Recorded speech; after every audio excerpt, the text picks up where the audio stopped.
आशा की किरण।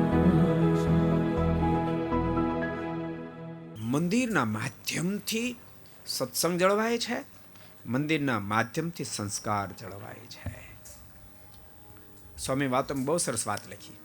ગુણાતીતાન સ્વામી ગયા, એમ પીપલાણા ગયા. સ્વામી કે પીપલાણાના હરિભક્તો દર્શન કરવા માટે આવ્યા અને બાજુમાં આખા ગામથી આવ્યા. પીપલાણાના હરિભક્તોએ દંડવત કર્યા. નાના 7-8 વર્ષના છોકરા સાથે એને દંડવત કર્યા. આખાના હરિભક્તો આવે એમને ઊભા રહ્યા. કેમ? તો પીપલાણા મંદિર છે, જેને કારણે વારંવાર સંતો આવે, એથી કરીને અંદર વિવેક વિનય બધું છે.